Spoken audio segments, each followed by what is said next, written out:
بسم الله الرحمن الرحيم. أطمئن على الصوت أولا أخي العزيز. Au nom d'Allah le Clément miséricordieux, je me mets sûr que le son est correct. Louange à Allah. On reconnaît le bienfait d'Allah et on demande pardon à Allah. Qu'Allah nous préserve des maux de nos âmes et le mauvais de nos actes. Celui qui est guidé par Allah, tu ne trouves pas d'égaré. Et celui qui égare, tu ne trouves pas de bon guide. J'atteste qu'il n'y a pas de divinité sauf Allah, l'unique qui n'a pas d'associé. Et j'atteste que Mohammed est son serviteur et messager.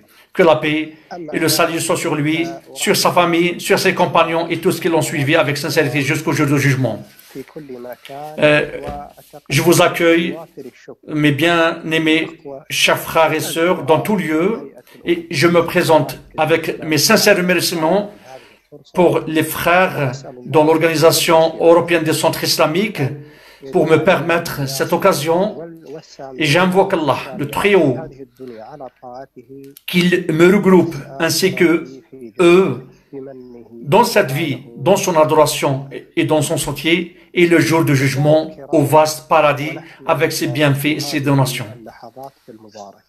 Chers frères et sœurs, mes bien-aimés, en vivant ces instants bénis,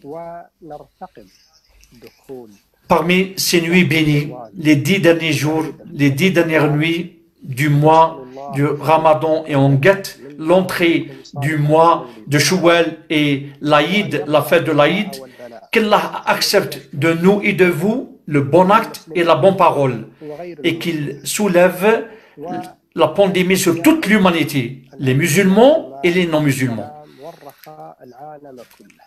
et qu'il généralise la sécurité, la paix et la commodité pour toute l'humanité, à travers le monde entier. En guise d'introduction, j'aurais aimé étudier avec vous un peu de la tradition de notre prophète Mohammed et quelques de ses orientations et ses commandements. Blanche, lumineuse, la meilleure créature, le meilleur être humain qui a marché sur terre, et la meilleure personne qui a donné à toute l'humanité des règles de réforme, de réconciliation, de traitement de l'être humain et les règles de la miséricorde, de la justice, de l'affection, de la fraternité, d'une façon rare. Oui, on sait que la plupart des non-musulmans vont le dire sur notre prophète. Et peut-être on leur donne un prétexte, parce qu'ils ne connaissent pas sa vérité. La plupart d'entre eux, qu'Allah les guide et nos guides, ils ont entendu du prophète, que la paix soit sur lui, des paroles démasquées, dévoilées, fausses, incorrectes, que les menteurs ont dit sur lui. Les règles de la justice nécessitent que l'être humain, il ne faut pas qu'il entende des ennemis de l'être humain, et il n'accepte pas la parole de ses ennemis, sauf si c'est basé sur des bases et des règles scientifiques. Et de ce qui est connu aujourd'hui, de nos jours, que ces fidèles sont dans le droit chemin et qu'ils détiennent la vérité. En dehors de cela, c'est l'injustice. Même les écoles dont la même religion, tout le monde pense ainsi. Si tu viens, les musulmans, les sunnites, ils sont dans la vérité, et les chiites, les soufites sont dans les ténèbres. Si tu viens chez les chrétiens, les protestants pensent qu'ils sont dans le droit chemin, alors que les catholiques, et ainsi de suite, des autres fidèles, tout le monde pense qu'il détient la vérité, et les hindous, et j'en passe. Les juifs, et j'en passe. Donc tout le monde pense qu'il est dans le droit chemin, qu'il détient la vérité. Mais il a réussi, celui qui l'a guidé vers la vérité. Et parmi les pires perditions et les pires pertes d'être empêché de la connaissance de la vérité de la personne de notre prophète Mohammed, que la paix soit sur lui, et la vérité qu'il a ramenée, la plus absolue, de la miséricorde, de l'affection et le bon traitement humain de grande échelle. Nous, et sans la moindre hésitation, le moindre doute, on tranche qu'il n'a pas laissé quelque chose de bien et il nous a recommandé pour ce bien. Il nous a tout montré, sans exception. Aussi bien une bonne parole qu'un bon acte. Tu trouves le musulman se comporte ainsi. Et toute mauvaise parole, tout mauvais acte, et tu trouves que l'islam décommande cela. C'est pour cela, mes bien-aimés, si vous observez dans les ordres de la charia, la loi divine, tu ne trouves pas qu'il y a de contradiction, à quelques exceptions faites, même pas 1% que ça se pose parce que ils n'ont pas connu sa véridique nature, la nature de ces législations, ou peut-être ça leur a été transmise par faute ou erreur ou mauvaise intention. Nous, quand nous parlons de l'islam, nous parlons l'islam en sa qualité de législation, comme une religion descendue par Allah. On ne parle pas sur les comportements des musulmans. Ce n'est pas une référence. On ne parle pas des musulmans. Quand on fait appel aux gens, par amour à eux et du bien qu'on les veut, quand on les appelle à l'islam, on les appelle à suivre la religion d'Allah. On ne veut pas qu'ils soient des fidèles des musulmans contemporains. Pourquoi? Parce que le vécu est amer. Les musulmans aujourd'hui ne représentent pas la véritable nature de l'islam, sauf peu d'entre eux. C'est pour ça, observez avec moi, mes bien-aimés, l'islam interdit l'injustice. La plupart des musulmans tombent dans l'injustice entre eux et autrui, le frère avec son frère, avec son voisin, le mari avec sa femme, avec ses enfants, les États entre eux, malheureusement, entre les pays musulmans. Regarde comment l'islam interdit le mensonge. La plupart des musulmans mentent publiquement, à ciel ouvert. Regarde comment l'islam a interdit de tuer les innocents, de tuer l'âme que Allah a interdit de tuer. Et observez avec ces organisations, Daesh, Nusra, Al-Qaïda, les organisations terroristes qui tuent les innocents et qui font des explosions et qui trahissent les pactes. L'islam recommande de préserver les pactes, les contrats internationaux, même avec les ennemis, même avec les adversaires. Et cela, ils ont trahi au nom de la religion, au nom de la guerre sainte. Certains d'entre eux rentrent dans un pays non musulman avec un visa, ça veut dire avec une garantie, avec une sécurité. Ils leur donnent un pacte, une promesse qu'ils ne trahissent pas. Après, il fait le contraire. Il va les trahir. Ceux-là, ils ne représentent pas l'islam, chers frères et sœurs. C'est pour ça, il faut faire la part des choses. Il faut faire la distinction entre l'islam, en sa qualité de religion, d'une grande religion, et entre les vécus du musulman, amer, malheureusement, qu'on voit aujourd'hui. Laisse à désirer. C'est pour ça, chers frères et sœurs, on nie la plupart des comportements qui se font au nom de l'islam. Si on les compare par le comportement ou les mœurs ou la morale du prophète ou ses actes que la paix soit sur lui, on trouve que l'écart se creuse, un grand écart. Et la différence, c'est démesuré. Et laissez-moi vous citer quelques exemples. Quelques exemples. Le prophète, que la paix soit sur lui, a recommandé la miséricorde envers toutes choses. Comme Allah dit, on t'a envoyé qu'une miséricorde pour tout l'univers, pour toute l'humanité. Et le prophète dit que la paix soit sur lui, sur lui-même, moi, je suis une miséricorde offerte. Le prophète est venu en sa qualité de prophète de la miséricorde. Et c'était le plus miséricordieux avec les gens. C'est pour cela à recommander d'être miséricordieux envers les bêtes, envers les animaux, même quand on s'en sert de ces bêtes. Quand quelqu'un veut tirer profit d'une bête, il veut immoler la bête afin d'en profiter de sa chair. En fonction de ce qu'Allah lui a rendu licite, on trouve le prophète que la paix sur lui dit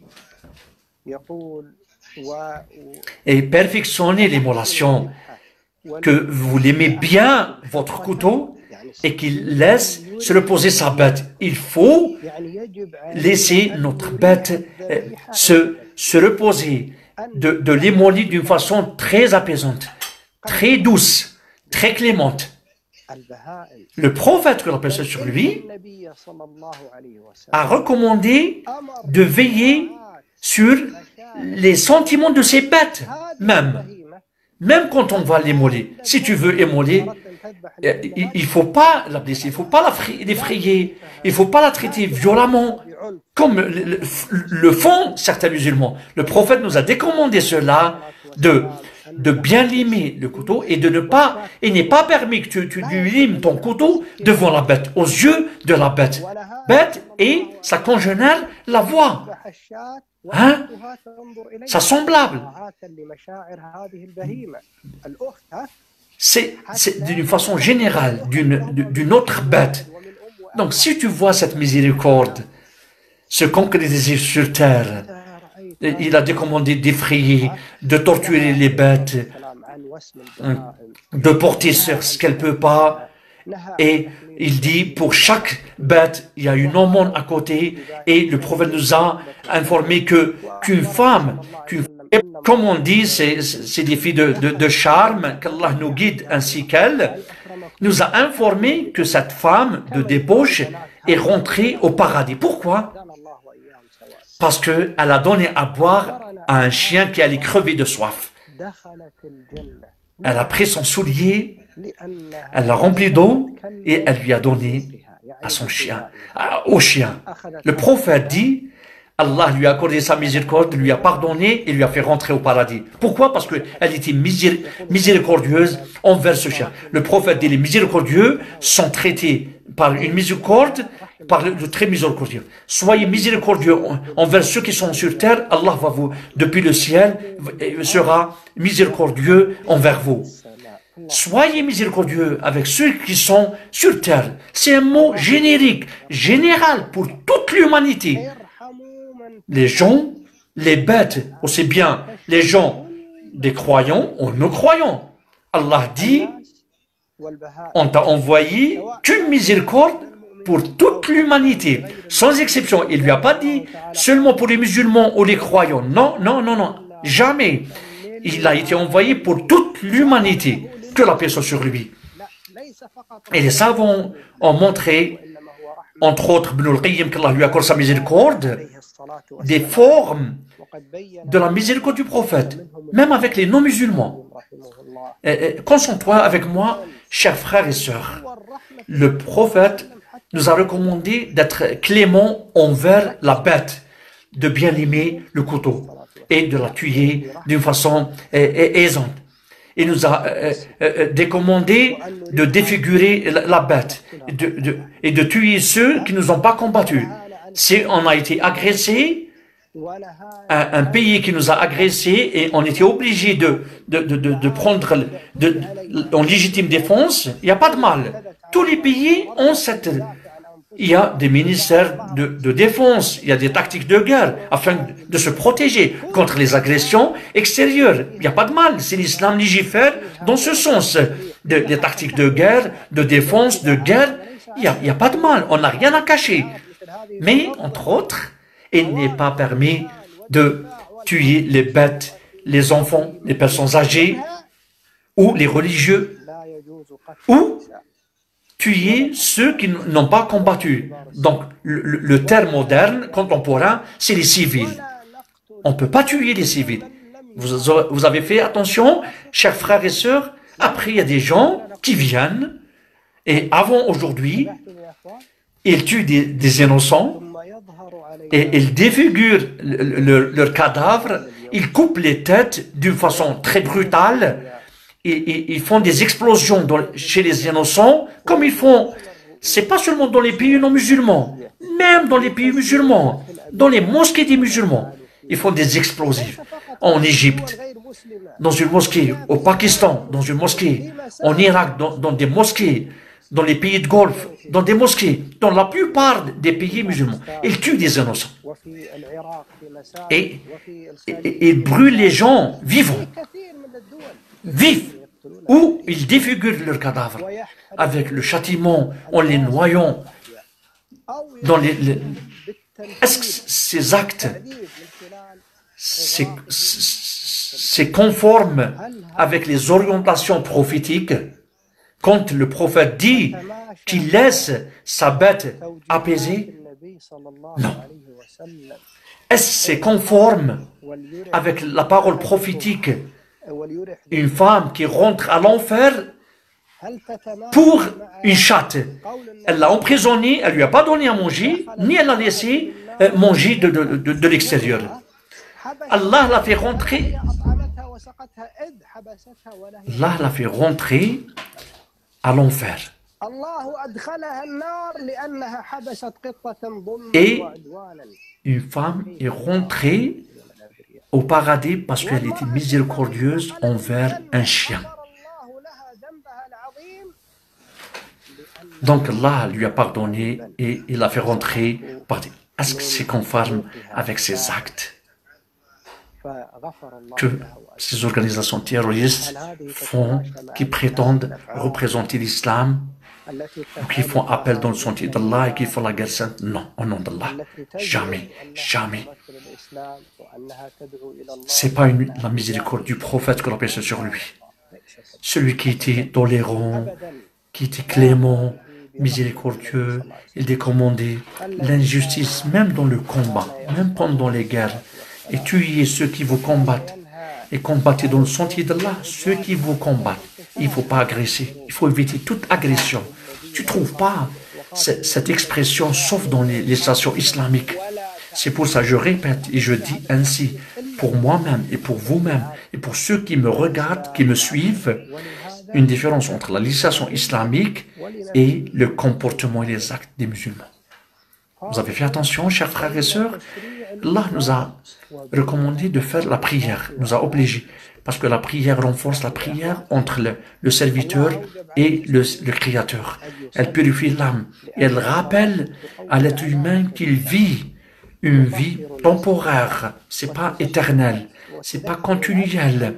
Il leur a recommandé la zakat, de faire sortir la zakat, l'aumône, et de purifier leur argent. Il leur a recommandé de jeûner et de ce qu'il y a comme bienfait dans le jeûne. Mais combien les musulmans ne font pas la prière? Sont plusieurs. Combien de musulmans qui n'ont pas le zakat, ils sont radins avec leur argent? Combien de musulmans qui ne jeûnent pas et qui ne rendent pas visite aux proches et qui traitent mal leurs parents? Combien de musulmans qui font mal aux voisins, malgré c'est recommandé le bon traitement avec le voisin, même si c'est non musulman? C'est rapporté dans plusieurs versets dans le Coran et dans la tradition prophétique, dans plusieurs passages. Plusieurs passages. C'est pour cela, je répète, avec quoi j'ai commencé. On appelle les gens à suivre le prophète que l'on peut se sur lui, de suivre l'islam propre, net, comme il a été descendu sur le prophète. Il ne faut pas suivre les musulmans d'aujourd'hui. Allah nous décommande de manger les gens, l'argent des gens illicitement, n'est-ce pas? Combien de musulmans qui dévorent l'argent illicitement d'autres gens? Allah nous a décommandé de ne pas tenir sa promesse. Combien de musulmans ne tiennent pas leur promesse? Il nous a recommandé la responsabilité. Allah nous a recommandé de préserver les droits des gens. Combien de musulmans trahissent et ne préservent pas les droits des gens?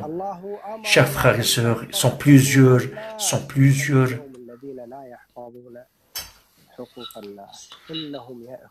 Cheikh, le son a été coupé, hein?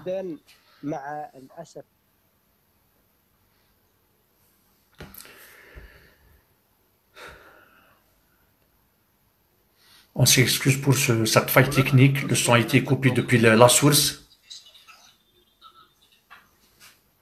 Très bon, cher. Je m'excuse, cher frère. Je ne suis pas un expert dans ces applications. Je trouve que c'est perfectionné, mais je ne suis pas un spécialiste. Donc, je continue à vous dire, malheureusement, les musulmans aujourd'hui, de nos jours, la plupart d'entre eux, peut-être on dit la plupart, ne donnent pas la vraie image de l'islam comme il a été descendu, comme il a été ramené par le prophète, que la paix soit sur lui.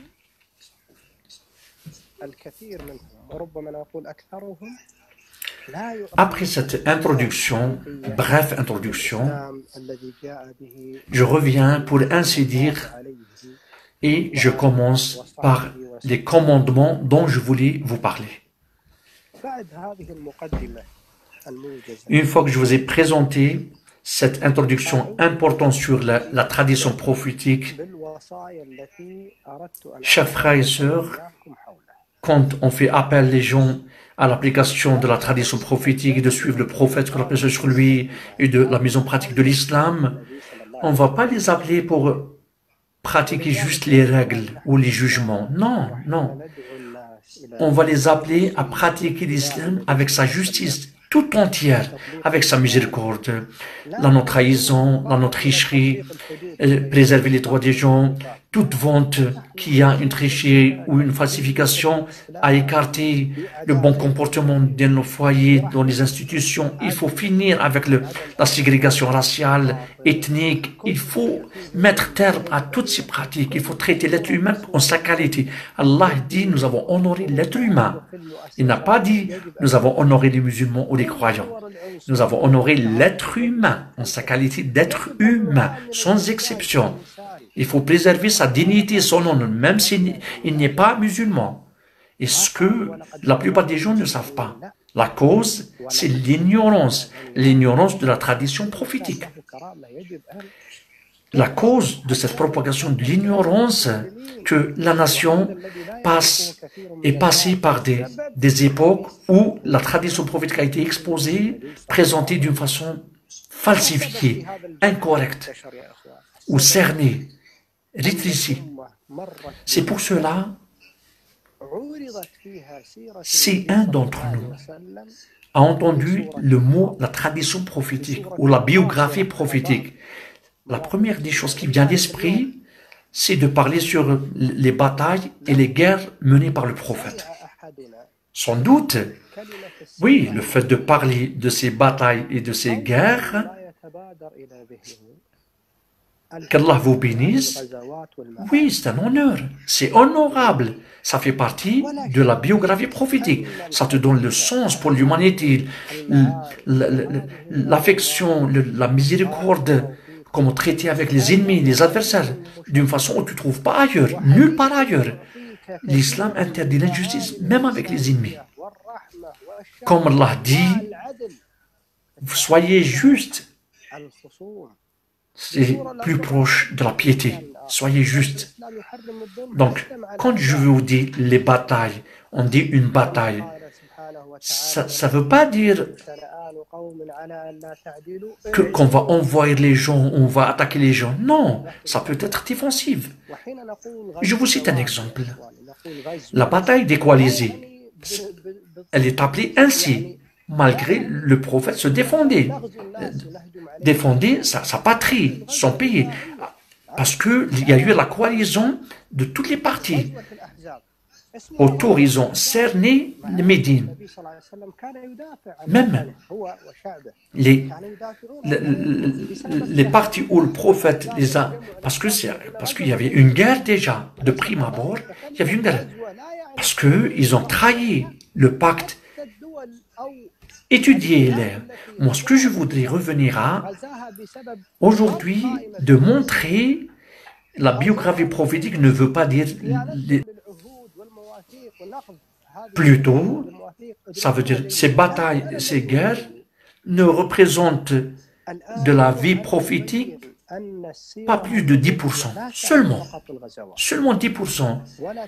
Elle est où le reste de la biographie prophétique? Comment il a traité, que la paix soit sur lui, avec les enfants? Comment il traitait les innocents, les femmes? Comment il traitait les pauvres, les faibles, les nécessiteux? Comment le prophète, que la paix soit sur lui, donnait des donations? Comment il attachait des cailloux autour de son ventre? Il était affamé. Il passait des nuits sans pour autant manger. Et on n'allume pas le feu chez lui. Il ne cuisinait pas. Parce qu'ils n'ont pas de nourriture. Il n'a pas d'aliments. Juste l'eau et les dattes. C'est quelle situation, la situation du prophète?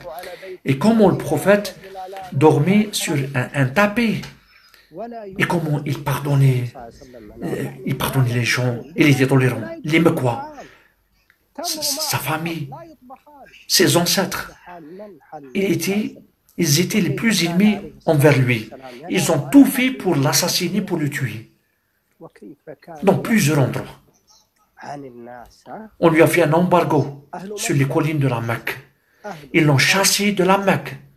Par force. Ils l'ont chassé. Ils l'ont extradé. Allah l'a protégé. Ils ont divorcé leur fille. Ils ont saisi ses biens. Ils ont fait et fait et fait. Malgré ça, quand il est revenu victorieux à la Mecque, après toute cette injustice, toutes ces misères, ces malheurs, quand il est rentré à la Mecque, il leur dit, qu'est-ce que vous pensez? Qu'est-ce que je vais faire de vous? Ils ont dit, un frère généreux d'un fils d'un généreux. Parce qu'ils le connaissent. Un frère généreux d'un fils d'un généreux. S'il ne savait pas qu'il était généreux au sens propre du terme, et la grandeur de son cœur, de sa tolérance, s'il ne savait pas, au nom d'Allah, il n'aurait pas dit ça. Il n'aurait pas dit ça. Imaginez avec moi comment on a fait des misères à ses filles. S'il se prosternait auprès de la Kaaba, il mettait les déchets sur son cou. Il lui faisait des misères. Et qu'est-ce qu'elle a fait, la femme de Abi Lahab? Malgré ça, dans ce lieu, il leur a dit que la paix soit sur lui. Allez-y, vous êtes libres. Il leur a pardonné. C'est qui fait ça? Il n'y a qu'un homme sage qui a un cœur pur, loin de toute haine, de toute jalousie. Il n'est pas venu pour le haut statut dans cette vie basse. Il est venu faire sortir les gens des ténèbres, de l'obscurité vers la lumière de l'islam. Et il le connaissait très très bien, même avant l'envoi de sa prophétie. Il l'appelait le sincère. Et s'il y avait une divergence entre eux, il le prenait comme juge. Malgré qu'il était jeune et jugeait pour satisfaire tout le monde. Il réglait les conflits. Il savait qu'il n'a jamais bu de l'alcool. Il n'a jamais fait la débauche. Il s'est jamais incliné à un statut. Même avant l'envoi de sa prophétie, en sa qualité de prophète. C'est ça, Mohammed, que la paix soit sur lui. C'est pour cela, chers frères et sœurs, la biographie prophétique, c'est la biographie, c'est le seul prophète qu'on connaît depuis sa naissance jusqu'à son décès, c'est le prophète Mohammed, que la paix soit sur lui. Il n'y a pas un autre prophète qu'on connaît sa biographie aussi bien, précisément, comment, où il a été élevé, où il s'est marié, qui, il a divorcé, qui, il a eu des enfants, comment, sauf la biographie du prophète Mohammed, que la paix soit sur lui. Sa biographie, avant son envoi, en sa qualité de prophète, la biographie prophétique avant l'envoi, c'est les meilleures preuves de l'authenticité de sa prophétie. Vous avez fait attention, hein, chers frères et sœurs. C'est pour ça, Hercule, le roi des Romains, quand il a posé la question à Abu Sufyan, il lui a posé 10 questions, comme c'est rapporté chez le Bukhari. Il lui a posé 10 questions. Toutes ces questions montre que cet homme n'était qu'un prophète envoyé par Allah. C'est pour ça que vous connaissez l'histoire de Hercule, quand il a cité quelque chose qui montre sa prophétie, entre autres, il lui a posé la question, est-ce que vous l'avez pris mentir déjà? Abu Sufyan dit non, on ne l'a jamais pris en flagrant délit en train de mentir. Regardez, même avant son envoi en sa qualité de prophète, il n'a jamais menti. Après, il a dit sa parole, il dit,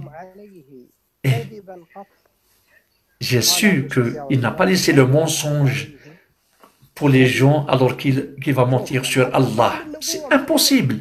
Un homme qui ne ment pas pour les gens, il ment pour Allah. Jamais. C'est pas possible. C'est inconcevable. C'est inconcevable, chers frères et sœurs.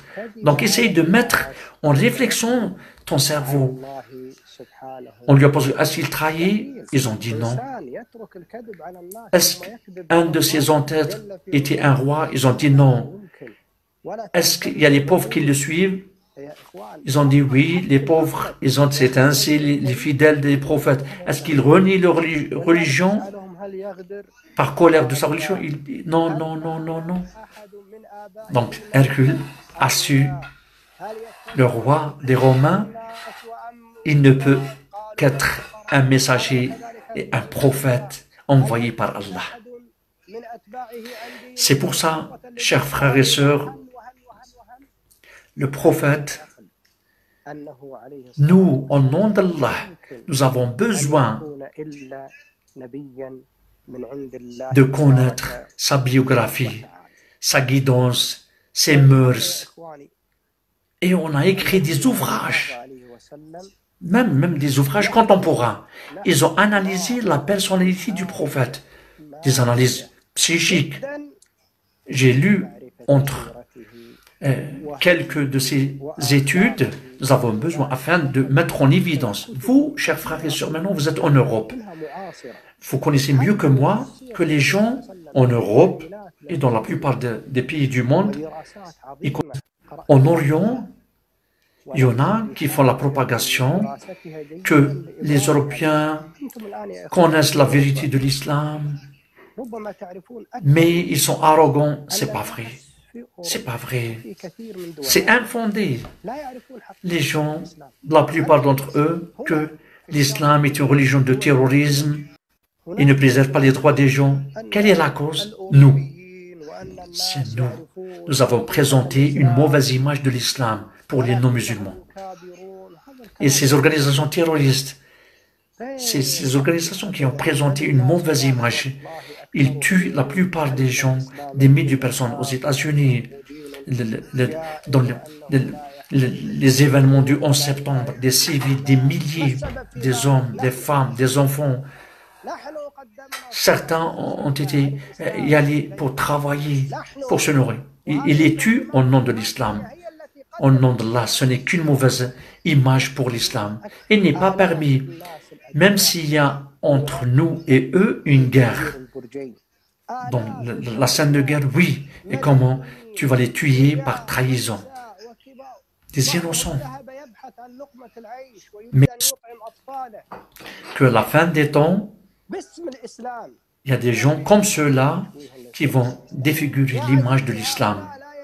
Chers frères et sœurs, il faut savoir, chers frères et toi, chères sœurs, que les règles et ton mauvais comportement peut être une épreuve dure pour les non-musulmans. Comme Allah dit, « Oh, le Seigneur ne laisse pas une épreuve pour ceux qui ont mécru. » C'est possible que le musulman peut être une épreuve pour un non-musulman. Oui, il peut être un test s'il se comporte incorrectement, s'il agit mal.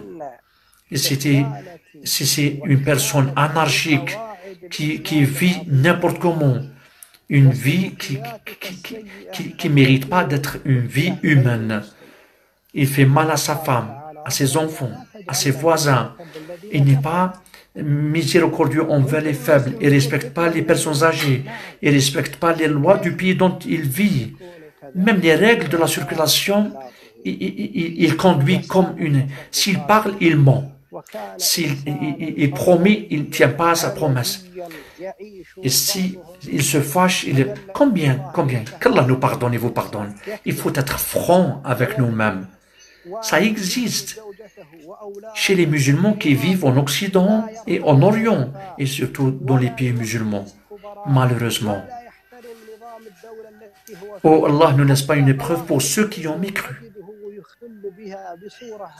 Les non-musulmans entendent que l'islam recommande le respect du voisin, et ils voient son voisin musulman lui faire des misères. Il fait du tapage. Le prophète, que la paix soit sur lui, respectait les droits de ses voisins, même les non-musulmans, même des juifs. Ils rendent des visites à leurs malades. Si on l'appelle, il répond à leur invitation. S'il est invité, si on l'invite. Et il recommandait de ne pas leur faire mal et de ne pas les provoquer. Malgré, il ne croit pas en lui, en sa qualité de prophète. Et il souhaite l'échec de sa da'wah. Mais il est venu avec des règles divines. C'est pour cela, chers frères et sœurs, parmi les commandements dont je voulais vous parler et vous faire part, durant quelques minutes, j'arrive à la fin, je ne vais pas m'attarder, le prophète, que la paix soit sur lui, a dit à Mu'ad qu'Allah agrée ses actes et Abi Dhr. Il l'a répété 2 fois, ce commandement. Il lui dit, crains Allah là où tu es. Premièrement, ça c'est le premier commandement. Et fais suivre la mauvaise action par une bonne action. Ça c'est le deuxième commandement.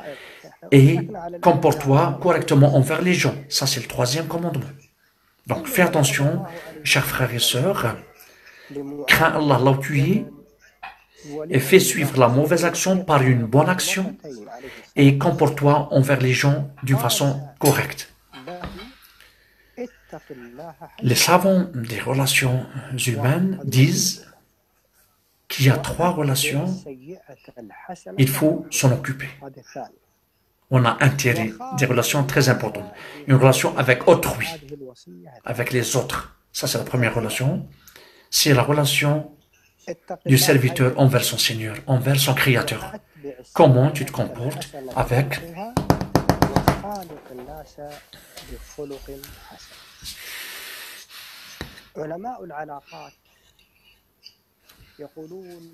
Donc, cette relation est résumée par « crains Allah là où tu es ». Là où tu te trouves, crains Allah. Redoute Allah.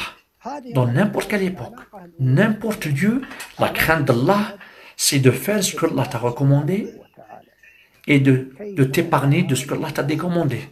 Crains Allah là où tu es. Dans ton pays, si tu voyages pour l'acquisition de la subsistance ou la résidence dans un autre pays, pour le tourisme, là où tu es, crains Allah. Il faut se recommander aux ordres d'Allah. Tu fais ta prière, tu jeûnes, tu donnes ta zakat, tu fais le pèlerinage, tu traites bien tes parents, tu traites bien tes voisins, tu respectes les droits de ta femme, tu respectes les droits des gens entiers. Après, le prophète dit, et fais suivre la mauvaise action par une bonne action. Ça, c'est la deuxième relation. C'est la relation, donc la relation avec soi-même. Fais suivre la mauvaise action par la bonne action.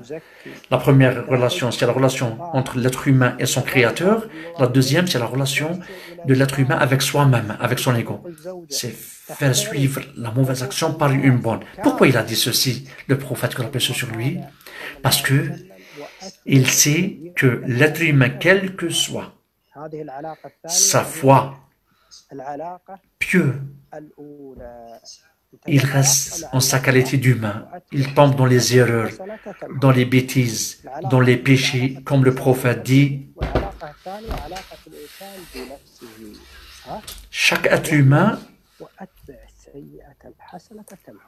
le meilleur d'entre vous, c'est celui qui se corrige. Donc la relation avec toi-même, c'est de rectifier de ce que tu commets on t'en sort ou pour Allah.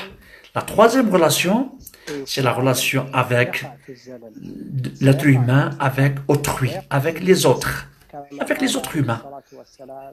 Et ça, ce que le prophète a dit, et comporte-toi correctement avec les gens, d'une façon très correcte. Et si je voudrais ouvrir une parenthèse, ces trois relations, c'est la relation de l'être humain avec son Seigneur, la relation de l'être humain avec soi-même et la relation de l'être humain avec autrui, avec les autres. Comme vous voyez, le prophète les a regroupés en une seule parole prophétique, les trois commandements. Crains Allah là où tu es et fais suivre la mauvaise action par la bonne action qu'il les fasse. Troisièmement, et comporte-toi correctement avec les gens. Donc maintenant, observe, chers frères et sœurs, comment traiter les gens avec de bonnes mœurs, avec une bonne morale, ça fait partie des grandes cultes. C'est pour ça, quand on a posé la question au prophète sur la chose qui pèse lourdement le jour du jugement, c'est la crainte d'Allah et les bonnes mœurs. Et quand on lui a posé la question, qu'est-ce qui fait rentrer les gens le plus? C'est la crainte d'Allah et les bonnes mœurs. Plus loin que cela, le prophète que la paix sur lui a montré que les bonnes mœurs sont une preuve, l'authenticité de la foi et la complémentarité de la foi et la force ou la faiblesse de la foi. Comme le prophète dit, le croyant le plus complet, c'est ce qui a les bonnes mœurs. L'être humain avec ses bonnes mœurs, sa bonne éducation, sa morale, il va atteindre le degré de quelqu'un qui jeûne le jour et il fait la prière sans pour autant jeûner et il ne fait pas la prière de nuit. Il va atteindre le même statut. Pardon. Avec les bonnes mœurs, il va atteindre le même statut. Donc, l'être humain va atteindre avec ses bonnes mœurs le degré du jeûneur, de celui qui fait la prière. Les bonnes mœurs, c'est pas facile. Le prophète, il a dit, j'étais envoyé pour compléter l'ensemble des mœurs. L'être humain, celui qui a de mauvaises mœurs avec les gens, ça c'est un signe de son humiliation. Tu trouves quelqu'un qui fait attention à la prière, il ne rate pas la prière, il fait la prière dans la première rangée, il ne rate pas de takbira, il donne, il récite le Coran, il jeûne plusieurs jours, il récite le Coran longuement, mais il est violent dans le comportement avec les gens. Avec les musulmans et les non-musulmans. Peut-être il leur fait mal. Chers frères et sœurs, ça fait partie des signes de l'humiliation. Le prophète dit, vous savez c'est qui le faillite? Quelqu'un qui déclare faillite, ils disent celui qui n'a pas ni dinar ni dirham, celui qui n'a pas d'argent.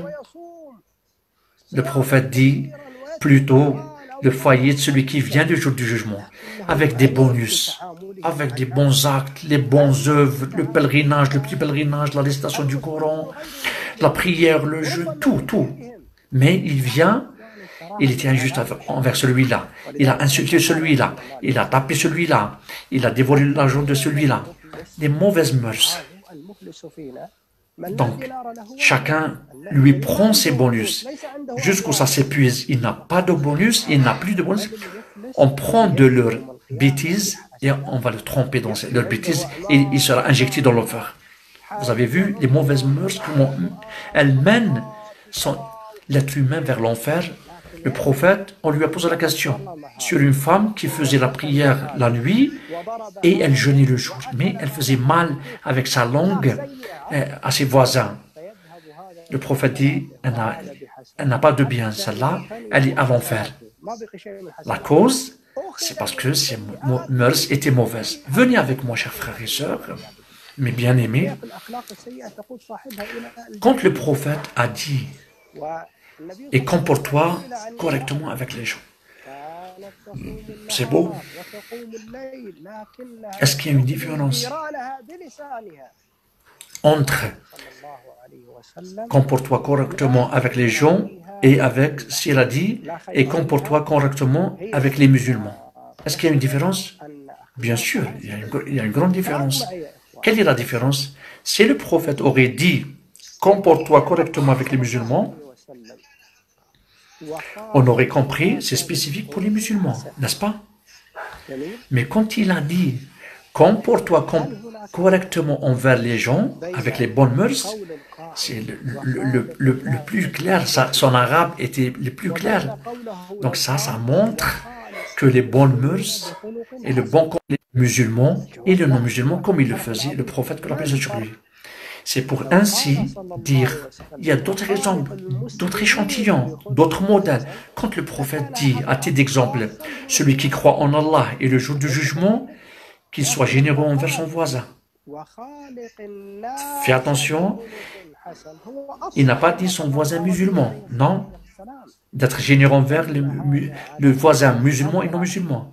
Le prophète dit, celui qui croit en Allah et au jour du jugement, soit généreux envers son invité. Il n'a pas dit son invité musulman, non. Sans doute, oui, le musulman a des droits spécifiques, mais c'est des ordres qui concernent tout le monde, musulmans et non musulmans, comme le prophète et les savants ont montré dans leurs ouvrages. Je pense que le temps est fini, j'ai dépassé légèrement ce qui m'a été permis. Je me contacte en espérant de vous rencontrer dans un proche futur, plusieurs fois, grâce à Allah, une fois que cette pandémie soit disparue et que la vie revienne à la normale, meilleure comme elle était. Il faut répéter de remercier l'Organisation européenne des centres islamiques de m'avoir permis cette rencontre avec mes frères et frères. Mais bien-aimés, il faut se rappeler, chers frères, nous avons besoin de connaître l'islam véritablement. Et nous avons besoin de connaître la biographie prophétique véridiquement et de la faire propager. Même les points confus, même les soupçons, des fois la parole, des fois les mensonges sur le verset coranique, sur la parole prophétique, sur une des règles de la charia, il faut avoir un apprentissage, il faut avoir une connaissance. J'invoque Allah le Tout-Puissant qui nous guide et vous guide vers ce qu'il aime et qu'il soit satisfait. Dans mon site personnel, sur la toile, il y a, je souhaite que ce soit la rectification des concepts sur l'islam. Rectification de quelques concepts. J'ai parlé dans mon ouvrage sur l'égalité, la liberté, l'esclavage, l'héritage entre la femme et l'homme, le divorce, la guerre, la polygamie, la mise en pratique. Il n'y a pas de force pour la religion, sur le sujet de la femme, les règles, et ainsi de suite. Et dans mon site aussi, il y a des confrontations, des dialogues scientifiques avec un bon nombre avec des prêtres, des chrétiens, avec des athées. Peut-être là va vous faire bénéficier de ça. Je vous invite de tirer profit si vous voyez que ce qui vous est utile et de fermer les yeux, ce qui est comme erreur. Donc, chers frères, je prie Allah pour vous à la fin de cette rencontre. Et avant de commencer les questions, j'invoque Allah, le Très-Haut, qui nous aide pour son invocation et pour son remerciement. Oh Allah, aide-nous dans ton adoration et tes remerciements et la bonne adoration. Oh Allah, donne-nous dans cette vie un bonus et dans la vie de l'au-delà un bonus et préserve-nous de l'enfer. Oh Allah, on t'invoque la guidance, la piété, la richesse. Oh Allah, ne laisse pas cette vie basse notre plus grand souci, ni notre fin de savoir. Préserve-nous des cœurs qui ne sont pas craintifs et des égos qui ne se rassasient pas et des yeux qui ne versent pas des larmes et des invocations qui ne se lèvent pas. Oh Allah, préserve-nous de ces quatre. Oh, le tout miséricordieux. Oh, soulève-nous cette pandémie. Oh Allah, fais disparaître cette pandémie de toute l'humanité. Oh Allah, préserve-nous de cette pandémie. Oh Allah, accepte de nous de ce qu'on présente comme actes et paroles et pardonne avec ta générosité tout ce qu'on commet comme péché, comme bêtise, comme erreur. Oh Allah, tu es le tout pardonneur, tu es le tout généreux, pardonne-nous. Oh Allah, tu es le tout pardonneur, le tout généreux, pardonne-nous. Oh Allah, tu es le tout pardonneur, le tout généreux, pardonne-nous. Oh Allah, tu es le tout généreux, le tout pardonneur, pardonne-nous. Oh Allah, enracine nos cœurs dans ton sentier. Oh Allah, enracine nos cœurs dans ton sentier. Oh Allah, enracine nos cœurs dans ton sentier. Avec ta miséricorde, oh le tout miséricordieux, que la paix et le salut soient sur notre prophète Mohammed, sur sa famille, sur ses compagnons et tous qui l'ont suivi avec sincérité jusqu'au jour du jugement. Louange à Allah. Chers frères, je vais vous montrer l'image. Oui, c'est clair. C'est clair, le livre sur l'écran, oui, ce qui est diffusé sur Internet. Donc, ceux qui veulent, pour les frères et ceux qui veulent l'ouvrage, on va vous donner le lien sur la page de l'organisation. La première question, pourquoi on n'opte pas pour nettoyer les récits inauthentifiés, infondés des récits authentiques? Premièrement, chers frères et sœurs, les savants ont fait un effort et jusqu'à maintenant, ils le font dans la purification et le nettoyage de la tradition, de ce qui est comme récit faible, infondé. Ils ont écrit des ouvrages pour montrer les récits faibles, les récits inauthentifiés. Depuis qu'il y a l'époque de l'écriture des ouvrages. Je voudrais vous dire, chers frères et sœurs, que la science de la parole prophétique fait partie qui montre le descriptif des musulmans et de leur sincérité comment traiter. Pourquoi? Parce qu'il y a des récits prophétiques qui ont été affaiblis, même à leur service. Je vous donne un exemple. Il y a des récits infondés où le prophète a fait renaître les morts. Et tous ces récits, les savants l'ont affaibli. Mais si ces savants voulaient, en fonction de leur tentation, ils auraient dit que c'est des récits authentiques, n'est-ce pas? Parce que ça montre que le prophète, que la paix soit sur lui, il faisait renaître les morts. Mais de leur justice, de leur sincérité, ils ont dit non, c'est des récits qui n'existent pas, inauthentifiés. Il y a des récits authentifiés par les savants, alors que c'était le point de confusion. Malgré ça, et nous, on tranche que les raisons l'acceptent. Mais ce que ne comprend pas, ce qui se passe, celui qui a une divergence dans son esprit, afin que l'image soit claire dans vos esprits, j'arrive à répartir les récits en 3 répartitions. À l'occasion, moi je suis prêt à débattre n'importe quelle personne, quel que soit son statut, son rang, musulman, non musulman, sur l'authenticité de la biographie prophétique et de la transmission de la biographie et de la tradition prophétique, que ça a été transmise d'une façon très précise, pointue. Moi, je suis prêt. Vous faites la coordination et moi, je vais débattre. Donc, les récits prophétiques, tu vois 3 divisions. De ce que les spécialistes des récits, de son authenticité, que c'est un récit authentique, juste.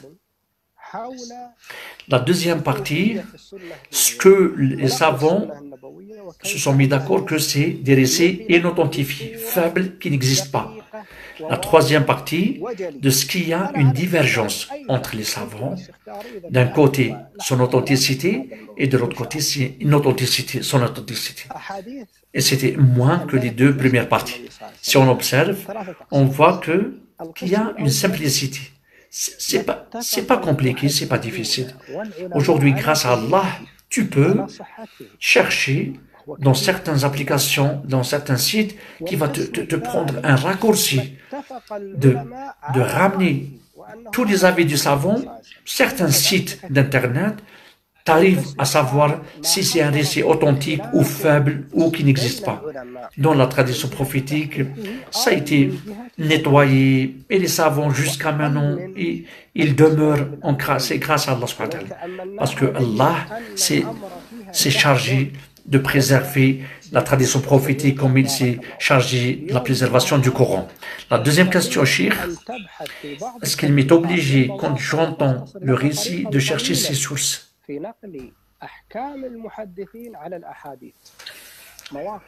Si le récit est authentique, le récit prophétique, ou il te l'a transmis celui à qui tu confies confiance, tu peux demander à un cheikh ou un imam. Tu n'es pas obligé de chercher dans les livres à travers quelques applications de Sunniya, tu peux savoir la source du récit avec la bibliothèque globale. L'autre question, mon fils me pose toujours la question, pourquoi on existe sur Terre, dans cette vie basse?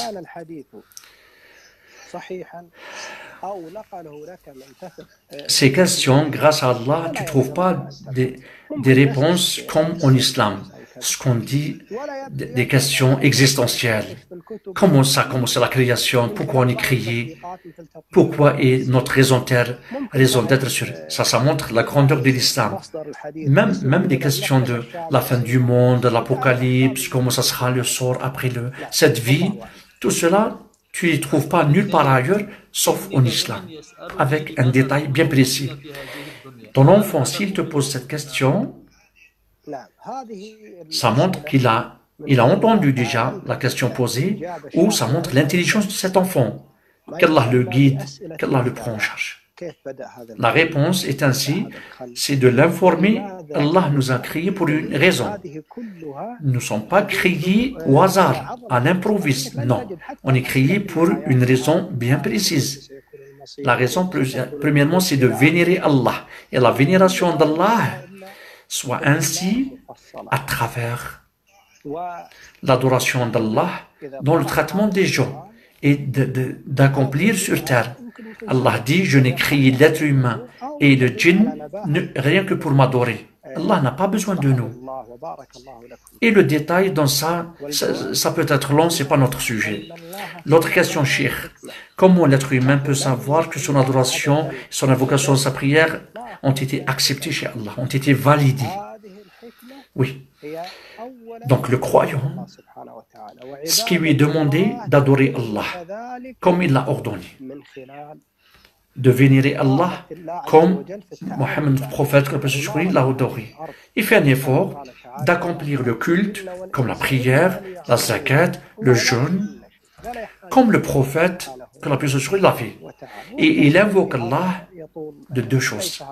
Premièrement, qu'il l'aide dans l'adoration, qu'il lui facilite la tâche. Comme on lit dans le Fatiha, à toi on vénère et à toi on demande secours. Ça veut dire, on n'adore que toi, oh Allah, et on demande de l'aide que de toi. Mais pourquoi Allah a cité l'aide, le secours? Pourquoi? Parce que le serviteur, c'est pas possible qu'il soit guidé sauf avec l'aide d'Allah. Si le cœur pur, sincère, il veut du bien, il veut la vérité, grâce à Allah, il sera guidé. Comme Allah dit, celui qui donne, il soit généreux, il est sincère, il croit à la vérité, on va lui faciliter la tâche. C'est lui qui a choisi, il veut la vérité. Mais s'il ne veut pas tout cela, ou celui qui est radin, ou il a dénié, il a nié, on lui laisse ce qu'il a choisi. Donc Allah, il ne te force pas à choisir, tu optes pour. On l'a guidé pour les deux choix. On l'a guidé pour le bien ou pour le mal. Soit il est reconnaissant, soit... Si toi tu as choisi la mécréance, qu'est-ce que tu veux faire? Comme Allah dit, dans leur cœur une maladie.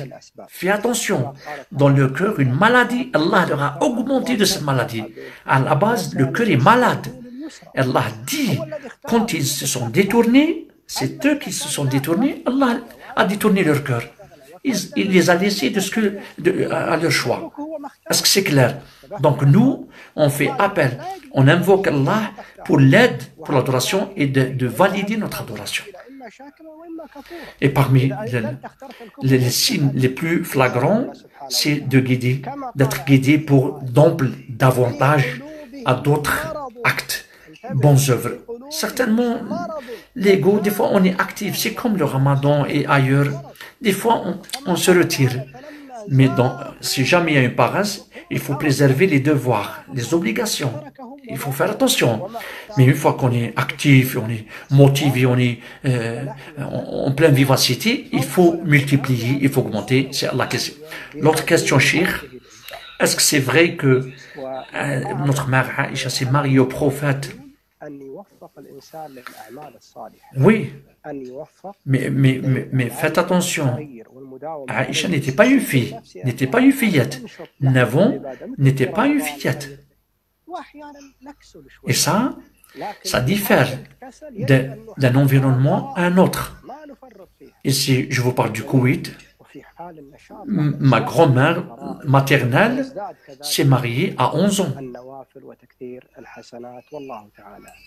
Dans d'autres régions arabes, moi je connais Saïd en Égypte, dans l'agriculture, des fillettes qui se marient à un âge quand la vie était normale et la nourriture était bio, naturelle.